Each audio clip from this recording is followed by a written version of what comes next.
Hello, good afternoon. So we'll start. ध्यान से याद कीजिए, लास्ट क्लास में मैंने आपको electrical field just outside the conductor बताया था। तो अगर एक क्विक रिकैप देखें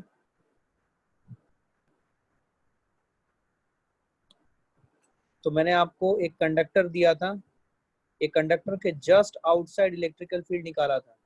तो इलेक्ट्रिकल फील्ड की वैल्यू कितनी आई थी? Sigma by epsilon not, if you remember that, right? Sigma by epsilon not आया था। और दूसरा जो पॉइंट था हमने देखा था कि पॉइंट नंबर 1 है ये। पॉइंट नंबर 2 कि ये कंडक्टर है, कंडक्टर पे आपने चार्ज दिया तो ये सरफेस पे अंदर इलेक्ट्रोस्टैटिक प्रेशर जो डेवलप होगा, क्या डेवलप होगा? Electrostatic pressure. ठीक है, ये दूसरी चीज थी। तो इलेक्ट्रोस्टैटिक प्रेशर का फॉर्मूला क्या आया था? इलेक्ट्रोस्टैटिक प्रेशर का फॉर्मूला आया था sigma square by twice epsilon not. Recall, right? मैंने आपको बोला था कि इसको एक बार अच्छे से देखें क्योंकि ये इंपॉर्टेंट सेगमेंट था जो हमें समझनी थी। ठीक है, आइए अब हम क्या करते हैं,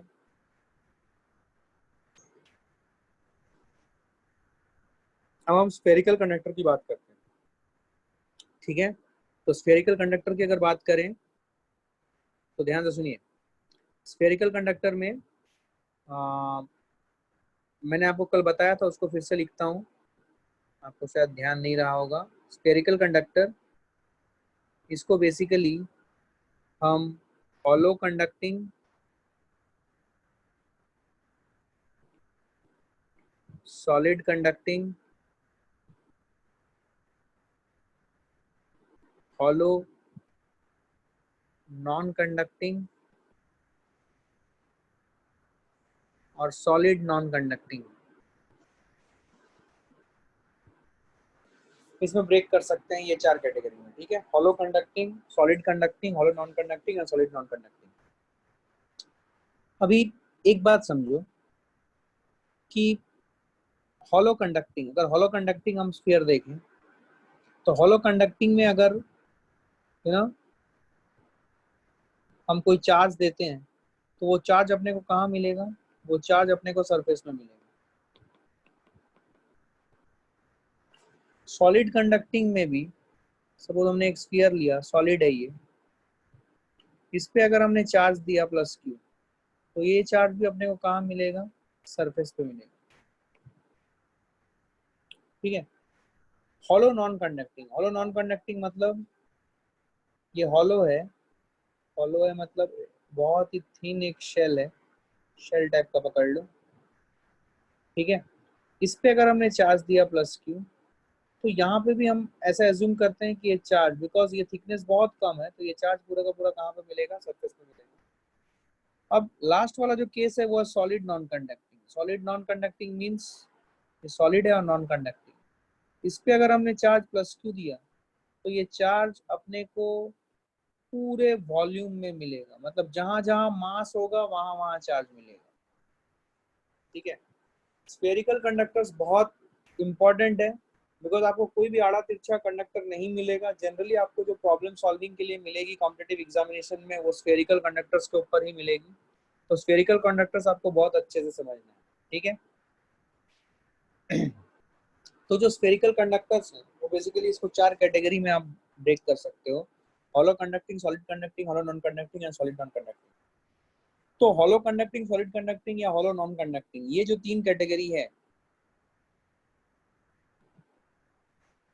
इसमें जो भी चार्ज दिया जाता है वो सरफेस ऑफ द कंडक्टर पर मिलता है। स्फेरिकल कंडक्टर सरफेस पे मिलेगा, वो आपको कभी भी जहाँ पे मटेरियल कंटेंट है वहां पे नहीं मिलेगा, सरफेस पे मिलेगा।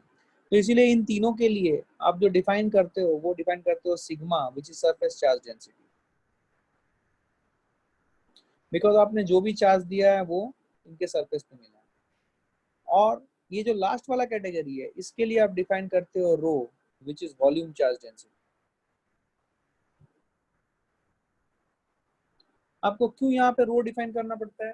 Because solid non conducting sphere में अगर आप कोई भी चार्ज देते हो तो वो चार्ज जहां जहां मास है वहां वहां वो चार्ज फैल जाएगा या चला जाएगा। ठीक है, या फिर आप उसे रख सकते हो। तो इसीलिए बिकॉज वो इट्स अ स्फीयर और जहां जहां मास है वहां वहां चार्ज अगर जाएगा तो आपको चार्ज को पूरे वॉल्यूम में डिवाइड करना पड़ेगा, बिकॉज आपने इसको सॉलिड माना हुआ है, तो इसीलिए आप यहाँ पे रो डिफाइन करते हो। ठीक है, अब बेसिकली आप ये समझो कि hollow conducting, solid conducting and hollow non conducting, ये तीनों इलेक्ट्रोस्टैटिकली सिमिलर है।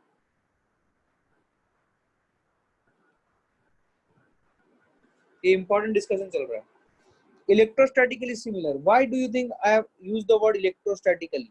बिकॉज इलेक्ट्रोस्टैटिकली कोई भी चीज कैसे डिसाइड होती है? Depending upon the charge distribution. तो डिपेंडिंग अपॉन चार्ज डिस्ट्रीब्यूशन, तो बिकॉज आप हॉलो कंडक्टिंग ले लो, सॉलिड कंडक्टिंग ले लो या हॉलो नॉन कंडक्टिंग ले लो, आपकी जो चार्ज डिस्ट्रीब्यूशन है वो तीनों में सेम है। तीनों में ही अगर मान लो आपने सेम रेडियस आर का एक हॉलो कंडक्टिंग लिया, एक सॉलिड कंडक्टिंग लिया और एक हॉलो नॉन कंडक्टिंग लिया और उसके ऊपर चार्ज क्यू डाल दिया, तो ये तीनों ही स्फीयर्स इलेक्ट्रोस्टैटिकली सिमिलर होंगे या इक्विवेलेंट होंगे। क्यों? बिकॉज इन तीनों में क्या सेम होगा? Charge distribution. क्या मेरी बात समझ में आ रही है? Whereas solid non-conducting will be different from that of hollow conducting, hollow non-conducting or solid conducting. So solid non-conducting will be different from that of hollow conducting, hollow non-conducting or solid conducting because वहां पे जहां जहां मास है वहां वहां charge है, तो charge distribution will be different from that of the first three that we have talked about. क्या ये डिस्कशन आपको समझ में आया? I need your responses. Everyone, please put down your responses. I need to check your responses. Everyone. तो basically हमने चार type of spheres देखे, hollow conducting, solid conducting, hollow non conducting and solid non conducting. तो hollow conducting, solid conducting and hollow non conducting ये तीनों इलेक्ट्रोस्टैटिकली equivalent है। इलेक्ट्रोस्टैटिकली equivalent बोलने का मतलब मेरा ये है कि व्हाट आई वांट टू से इज दैट यू नो कि आपकी ये जो सभी स्फीयर्स हैं, hollow conducting, solid conducting, hollow non conducting, ये तीनों इलेक्ट्रोस्टैटिकली इक्विवेलेंट है, मतलब इन तीनों में चार्ज डिस्ट्रीब्यूशन सेम। इलेक्ट्रोस्टैटिकली इक्विवेलेंट या सिमिलर होना मतलब चार्ज डिस्ट्रीब्यूशन सेम होना। ठीक है, because that will define everything, field, potential etcetera etcetera. ठीक है, आइए चलिए आगे बढ़ते हैं। हमें बेसिकली इसमें एनालिसिस क्या करना होता है? जो भी हम टाइप ऑफ स्फीयर्स अभी पढ़े लास्ट स्लाइड में, ठीक है, हमें ये देखना पड़ता है कि इन सभी स्फीयर्स में बेसिकली क्या क्या हमें निकालना पड़ता है। Electrical field which is inside, मैंने ये लास्ट स्लाइड में बताया था शायद, electrical field which is outside, potential inside, potential outside, some graphs, that is electrical field versus R का ग्राफ, potential versus R का graph, and last but not the least the potential energy of system। तो हम basically 1 2 3 4 5 6 7 चीजें हमें निकालनी पड़ती है अलग अलग टाइप ऑफ स्फीयर्स के। तो बेसिकली अगर आपको कॉन्सेप्ट क्लियर है तो आपको समझ में आएगा कि बेसिकली फिर हमारे पास 14 डिफरेंट फॉर्मूले होंगे, डिफरेंट फॉर्मूले एंड ग्राफ्स। 14 क्यों? क्योंकि ये तीनों तो इलेक्ट्रोस्टैटिकली सेम है। तो electrical field inside outside, potential inside outside, electrical field versus R का ग्राफ, पोटेंशियल वर्सेस आर का ग्राफ, ये hollow conducting, hollow non conducting and solid conducting ये सेम होने वाला है। सिर्फ ये तीन का एक होगा और ये चौथा वाला सॉलिड नॉन कंडक्टिंग का एक होगा। तो दैट इज व्हाई आपको टोटल कितने फॉर्मूला याद रखने पड़ेंगे? ठीक है, कितने याद करने पड़ेंगे? वो 7 + 7 दैट इज 14, राइट? तो 14 फॉर्मूला हमें याद करने पड़ेंगे। तो हम इसका अभी सब कुछ डिटेल में देखेंगे बिकॉज इसकी वर्किंग अपने को समझ में आनी चाहिए। ठीक है, चलिए आइए।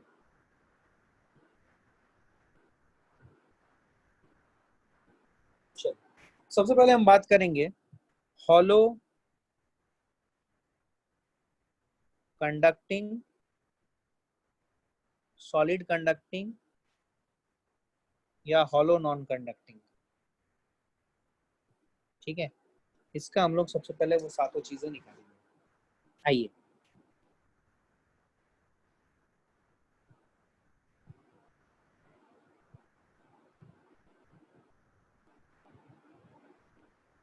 इसका रेडियस आर मान लेते हैं।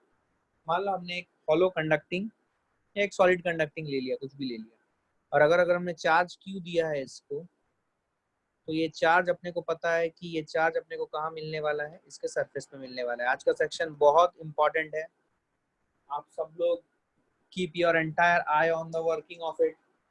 मैं बार बार पूछता चलूंगा, अगर कोई भी पॉइंट समझ नहीं आया तो पूछना, बिकॉज इसमें गॉस लॉ का एप्लीकेशन आपको बहुत ज्यादा दिखेगा and you have to understand it quite well. आइए, सबसे पहले हम क्या करते हैं, हम हॉलो, सॉरी ये सॉलिड ही है, सॉलिड है ये, सॉलिड कंडक्टिंग एक मैंने स्फीयर ले लिया है। सॉलिड कंडक्टिंग इसलिए अंदर में मैंने लाइन खींच दी, मतलब ये सॉलिड है। तो इसका मुझे इलेक्ट्रिकल फील्ड पहले निकालते हैं। इलेक्ट्रिकल फील्ड जो हम निकालेंगे दो जगहों पे निकालेंगे, एक for R greater than R और एक for R less than R. ठीक है, तो आर ग्रेटर देन आर के लिए अगर मुझे ये निकालना है क्या, इलेक्ट्रिक फील्ड, तो ये मान लो आर है, तो मैं बेसिकली एक गॉसियन सरफेस बनाऊंगा which is symmetrical to the charge distribution. Charge distribution is what? It is in a sphere. इससे symmetrical होगा।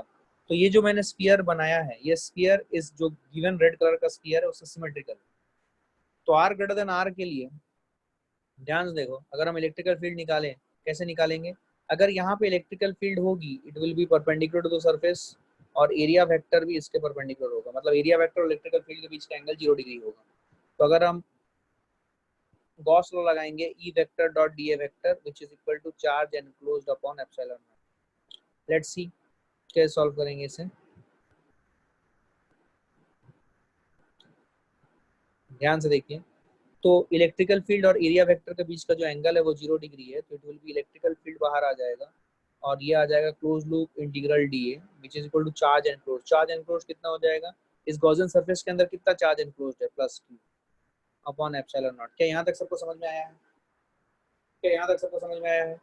तो इलेक्ट्रिकल फील्ड जो आएगी, electrical field into close loop integral of D A. Close loop integral of D A क्या होगा बताओ, तो close loop integral of D A क्या होगा बताओ कोई, close loop integral of D A क्या होगा बताओ कोई, total area, which area it is, which area, surface area कितना होगा वो, 4 पाई आर स्क्वायर। कौन सा आर, छोटा आर या बड़ा आर, छोटा आर या बड़ा आर, छोटा आर या बड़ा आर, गुड।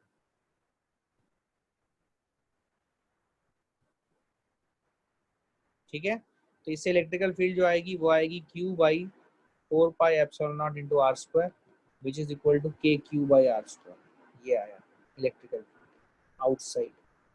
तो इससे अपने को ये समझ में आया कि इलेक्ट्रिकल फील्ड जो आउटसाइड है वो निकालने के लिए आप पूरे चार्ज को centre of the solid conducting sphere मान सकते हो। मतलब ये जो चार्ज क्यू हमने दिया था, ये कहाँ पे था, ये चार्ज, ये आर रेडियस पे था, सॉरी कैपिटल आर रेडियस पे था, यस और नो। तो लेकिन जब आपने इलेक्ट्रिकल फील्ड निकला वो आया K Q by R square, और आर कहाँ से distance, R is the distance from the centre of this solid conducting sphere up till the Gaussian surface, right? So it is the radius, it is the radius, right? तो क्या आप इसको ऐसे समझ सकते हो कि अगर मैं प्लस क्यू चार्ज यहाँ पे रखूं और आर डिस्टेंस पे मुझे इलेक्ट्रिकल फील्ड निकालने के लिए बोला जाए, तो क्या कूलम्स लॉ लगा के मैं इलेक्ट्रिकल फील्ड के क्यू बाई आर स्क्वायर बोल सकता हूँ, वही आ रहा है। तो इसका मतलब ये हुआ कि ई आउटसाइड इलेक्ट्रिकल फील्ड निकालने के लिए क्या आप पूरा का पूरा चार्ज को कहाँ पे कंसंट्रेटेड मान सकते हो, इस सॉलिड कंडक्टिंग स्फीयर के सेंटर पे। क्या मेरी बात समझ में आई है, क्या क्लियर है ये, ओके। अब देखिए for R less than R, ये सभी वैल्यूज आपको याद रखने पड़ेंगे। कैसे याद रखना है वही बताने की कोशिश कर रहा हूँ। For R less than R, r less than r के लिए suppose we take the r value as this, so we will draw a Gaussian surface something like this. अब जो इलेक्ट्रिकल फील्ड होगी it will be perpendicular to this surface outward electrical field, और यहीं पे area vector और perpendicular outward होगा, दोनों के बीच का एंगल 0 डिग्री है। अब अगर हम देखेंगे तो ये जो गॉसियन सरफेस ब्लू कलर का मैंने ड्रॉ किया है, तुम देखोगे अगर आप क्लोज लूप इंटीग्रल लगाओगे E vector dot D A vector is equal to charge enclosed upon epsilon naught, तुम्हें एक बात समझ में आएगी, जो चार्ज एनक्लोज्ड है मतलब ये जो ब्लू कलर का गॉसियन सरफेस तुमने बनाया है इस सॉलिड कंडक्टिंग स्फीयर के अंदर, उसके अंदर कोई भी चार्ज नहीं है, बिकॉज हमें पता है, हमने प्रॉपर्टी ऑफ कंडक्टर में पढ़ा हुआ है कि अगर हम किसी भी कंडक्टर को, आइसोलेटेड कंडक्टर को या फिर कंडक्टर जो इलेक्ट्रिकल फील्ड में प्रेजेंट है, अगर उसको कोई भी चार्ज देते हैं तो पूरा का पूरा चार्ज अपने को कहाँ मिलने वाला है, सरफेस पे या इनसाइड पे, सरफेस पे। तो इसका मतलब ये हो जाएगा E into 4πr², but charge enclosed will be 0 by epsilon not that is 0, so therefore E की वैल्यू क्या हो गई, E की वैल्यू हो गई 0। क्या मेरी बात समझ में आई? ठीक है, तो हॉलो कंडक्टिंग, सॉलिड कंडक्टिंग और हॉलो नॉन कंडक्टिंग, इन सब के लिए इलेक्ट्रिकल फील्ड इनसाइड और इलेक्ट्रिकल फील्ड आउटसाइड दोनों हमने निकाला। इलेक्ट्रिकल फील्ड इनसाइड क्या होगी 0, इलेक्ट्रिकल फील्ड आउटसाइड क्या होगी KQ/r²। क्या मेरी बात समझ में आई एवरीवन? क्लैरिटी है ये? अब इसका क्या करो, इसका ग्राफ भी साथ साथ बना लो, इलेक्ट्रिकल फील्ड वर्सेस आर का ग्राफ। तो देखो मान लो ये वैल्यू है r is equal to R, मतलब जब हम इसका रेडियस r तक पहुंच रहे हैं, ठीक है, तो r इक्वल टू r के लिए जो इलेक्ट्रिकल फील्ड है क्या वो 0 है, और जैसे ही r इक्वल टू r है या उससे बियॉन्ड है, जो इलेक्ट्रिकल फील्ड है वो KQ/r² है, मतलब will it go something like this. क्या आपको ये ग्राफ समझ में आया? इलेक्ट्रिकल फील्ड वर्सेस आर का ग्राफ, सब लोग देखिए, आपको ये समझ में आना चाहिए एवरीवन। क्या आपको ये समझ में आया?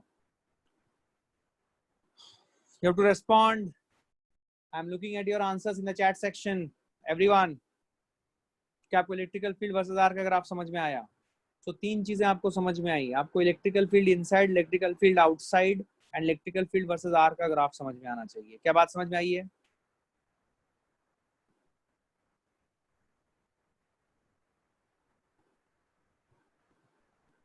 देखो ये इलेक्ट्रिकल फील्ड वर्सेस आर का ग्राफ कैसे आया, समझो इसको। देखिए for R less than R, ये वाली जो जोन है, this zone, this is for R less than R, मतलब आर लेस देन आर, उसके लिए आपको पता है कि सॉलिड कंडक्टिंग स्फीयर या हॉलो कंडक्टिंग स्फीयर या हॉलो नॉन कंडक्टिंग स्फीयर, जहां पे भी कंडक्टिंग मटेरियल प्रेजेंट है वहां पे इलेक्ट्रिकल फील्ड 0 है, तो इसलिए for R less than R we are in the conducting material zone, तो इलेक्ट्रिकल फील्ड 0 होगी।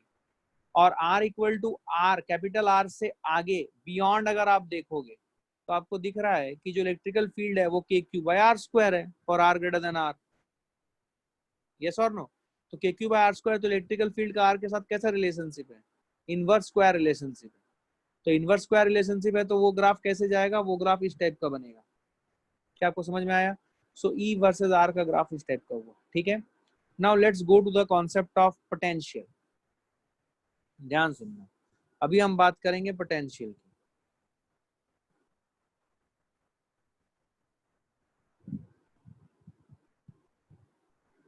ठीक है, सरफेस पे चार्ज है, तो फिर R greater than R and R less than R, ठीक है, हमें पोटेंशियल निकालना है। तो पोटेंशियल निकालने के लिए ध्यान सुनना कि हमने ये सॉलिड कंडक्टिंग स्फीयर लिया था, हमें पता है कि इनसाइड पे इलेक्ट्रिकल फील्ड 0 है। इलेक्ट्रिक फील्ड 0 मतलब, कल भी मैंने ये बात बताई थी, फिर से देखो, इलेक्ट्रिकल फील्ड 0 मतलब -dV/dr 0, इसका मतलब V is equal to constant, मतलब ये पूरा जो रीजन जो मैंने ब्लैक कलर के लाइन से दिखाया है, ये पूरा रीजन क्या रीजन है, it is an equipotential region, मतलब मैं कोई पॉइंट यहाँ लूँ, कोई पॉइंट यहाँ लूँ, कोई पॉइंट सरफेस पे लूँ, इन सभी पॉइंट का पोटेंशियल सेम है, मतलब potential at 1 is equal to potential at 2 is equal to potential at 3, everywhere the potential is same. And यहाँ पे जो मैं बोल रहा हूँ वो बात ध्यान से सुनना, ये तुमको याद रखना है, सुनना ध्यान से। सो फिर R less than R, what we would get? We would get the potential as constant. Potential is constant, ठीक है, and it is equal to what? It is equal to potential at surface, which is equal to kq by r. Radius इसका r मानो, तो जो surface पे potential होगा वही potential inside के हर पॉइंट पे होगा, बिकॉज ये सरफेस मतलब ये स्फीयर का सरफेस और उसके अंदर का रीजन पूरा क्या बना? इक्वी पोटेंशियल रीजन बना। क्या बना? Equi potential region. तो इसीलिए ये के क्यू बाय आर होगा। क्या मैंने आपको कल बताया था, याद करो, कि ये जो भी चार्जेस इस सरफेस पे आएंगे वो उस सरफेस के ऊपर खुद से फ्लो या मूवमेंट उनकी नहीं होगी। अगर चार्जेस की खुद से मूवमेंट नहीं है इसका मतलब क्या है? चार्ज रेस्ट पे है। और अगर चार्जेस रेस्ट पे हैं इसका मतलब दो पॉइंट, मान लो एक चार्ज यहाँ पे है और दूसरा चार्ज यहाँ पे है और इनके बीच में कोई मोशन नहीं है, इसका मतलब इस पॉइंट का पोटेंशियल और इसका पॉइंट का पोटेंशियल सेम होने वाला है। क्योंकि अगर पोटेंशियल अलग होता तो आपको पता है कि positive charges always flows from higher potential to lower potential, तो हायर पोटेंशियल से लोअर पोटेंशियल चार्ज फ्लो करने लग जाता है। क्या मेरी बात समझ में आ रही है? बट ऐसा कुछ भी नहीं देखा गया है, इसीलिए आप ये मान लेते हो कि पूरा सरफेस इसकी पोटेंशियल है। दूसरा तरीका इसको सॉल्व करने का या समझने का, अंदर में इलेक्ट्रिकल फील्ड जीरो है, तो अंदर में अगर इलेक्ट्रिकल फील्ड जीरो है तो minus DV by D R zero है, मतलब वी कांस्टेंट है। तो वी कांस्टेंट है मतलब अंदर के पूरे रीजन में और सरफेस में पोटेंशियल सेम रहने वाला है। और कितना रहने वाला है? के क्यू बाई आर। क्या मेरी बात समझ में?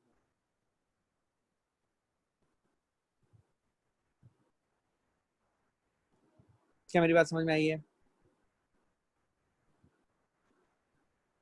क्लियर रही है? अब देखो, for R greater than R, R greater than R के लिए क्या इक्विपोटेंशियल, क्या पोटेंशियल होगा? For R greater than R, मैं जो बोल रहा हूँ ध्यान सुनो, for R greater than R your potential will be K Q by R. मतलब कोई भी अगर एक्सटर्नल पॉइंट की बात करें तो यहाँ पे जो पोटेंशियल होगा वो ऐसा मान के करेंगे कि ये पूरा का पूरा क्यू चार्ज जो सरफेस पे था उसको इसके सेंटर पे मान लो। तो इसके सेंटर पे अगर चार्ज मान लोगे तो यहाँ से आर दूरी पे पोटेंशियल कितना हो जाएगा? के क्यू बाई आर। ये आपको बेसिक पता है पोटेंशियल निकालने का, पोटेंशियल एनर्जी निकालने का, याद है? बताया था मैंने आपको, इट इज के क्यू बाई आर। तो पोटेंशियल जो है for r less than r it is equal to kq by capital R, and for r greater than r it is kq by small r. Did you understand this? तो इसका graph देखते हैं। इसका graph कैसा होगा, कोई बता सकता है मेरे को? पोटेंशियल वर्सेस आर का ग्राफ कौन बताएगा? I want to get it from you. कौन बताएगा, बोलो।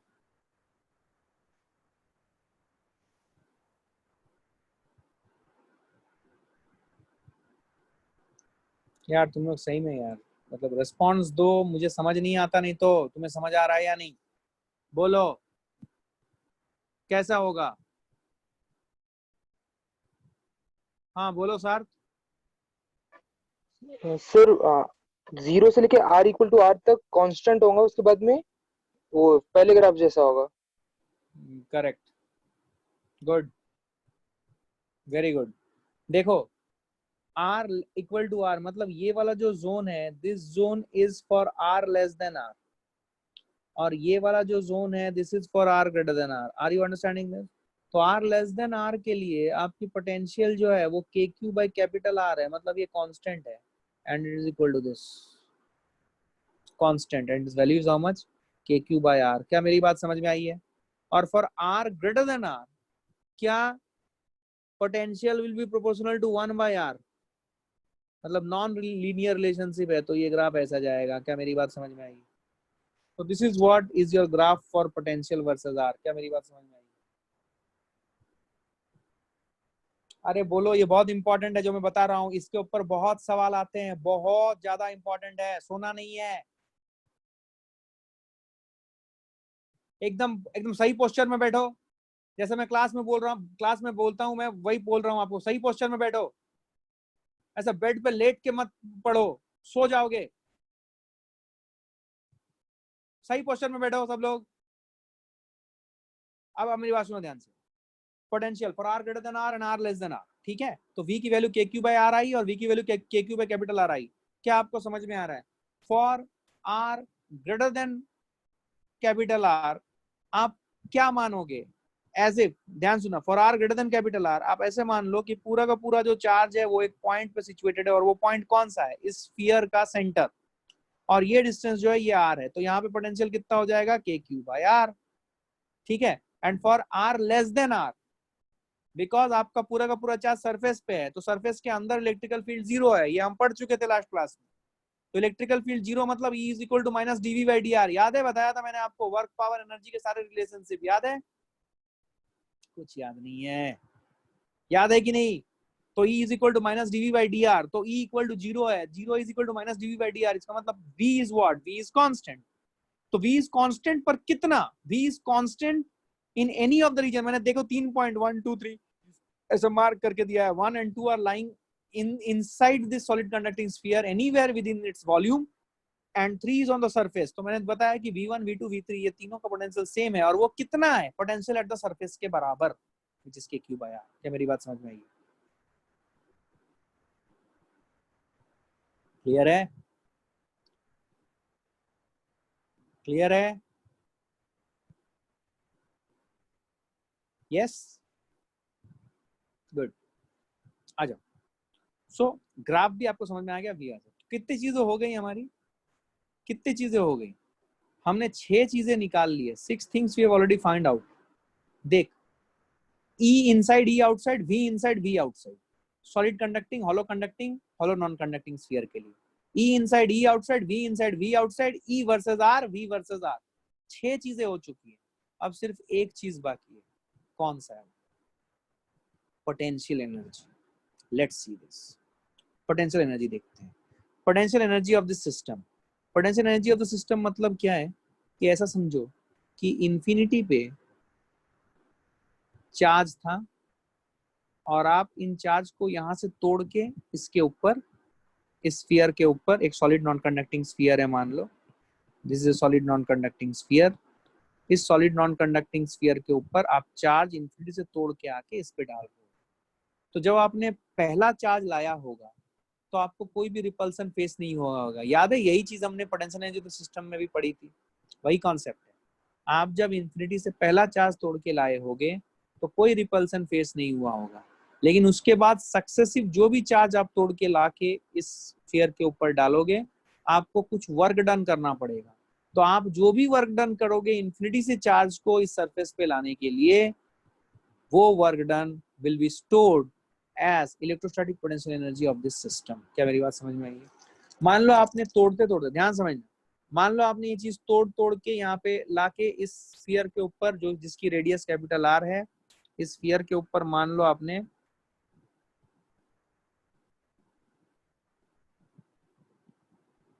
मान लो किसी इंस्टेंट पे क्यू चार्ज आ गया है स्फीयर के ऊपर, ऐसे आप तोड़ तोड़ के ला रहे हो, क्यू